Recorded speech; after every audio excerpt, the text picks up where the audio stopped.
My name is No. Yes. Yes. No.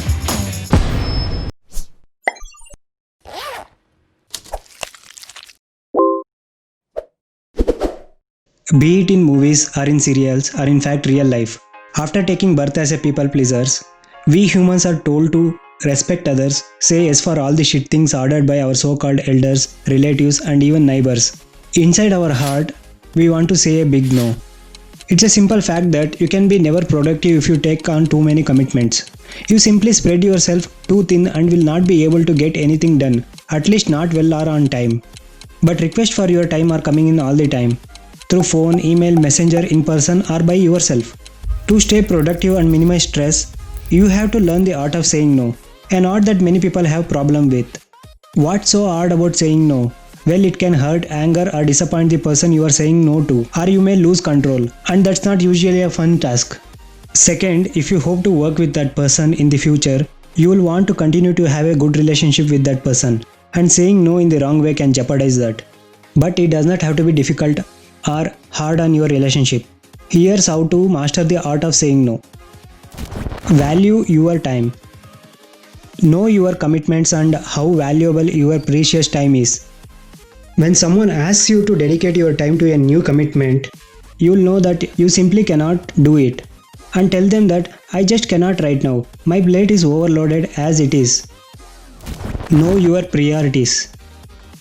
Even if you have some extra time, which for many of us is rare, is this the new commitment really the way you want to spend that time? For example, for yourself, you know that more commitment means less time with your wife and kids, who are more important to you than anything. Practice saying no. Practice makes you perfect. Saying no as often as you can is a great way to get better at it and more comfortable with saying the word. And sometimes repeating the word is the only way to get a message through to an extremely persistent person. When they keep insisting, just keep saying no. Eventually they will get the message. Do not apologize. A common way to start out is I am sorry but, as people think that it sounds more polite. While politeness is important, apologizing just makes it sound weaker. You need to be firm and unapologetic about guarding your time. Stop being nice. Again, it's important to be polite, but being nice by saying yes all the time only hurts you. When you make it easy for people to grab your time or money, they will continue to do it. But if you erect a wall, they will look for easier targets.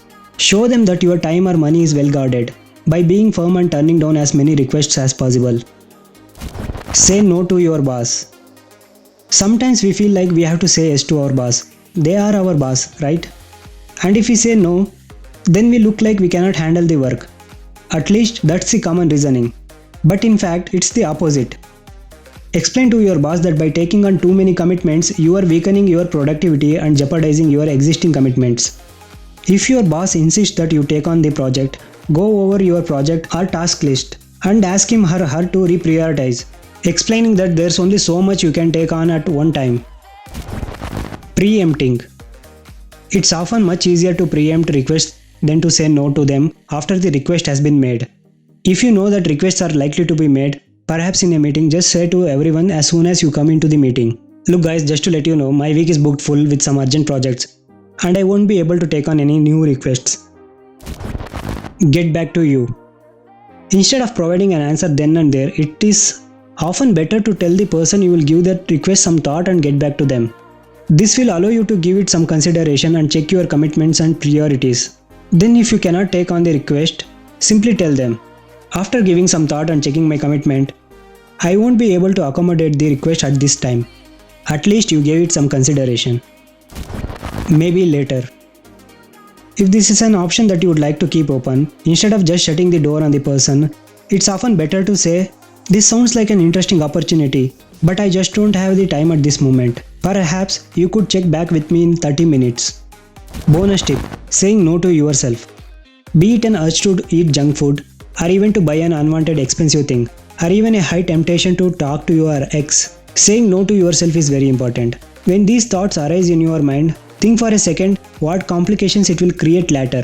Analyze the situation with a small amount of patience. If you say yes instead of a no, then all the efforts you made till now gets wasted in ashes. Stay productive and do not fool yourself. The information in this video is based on the book The Art of Saying No by Daniel Zahariades. Link is mentioned below. Do watch my other videos. For more finance and informative videos, do subscribe to my channel, like, comment and share. Be the wise rabbit. Thank you.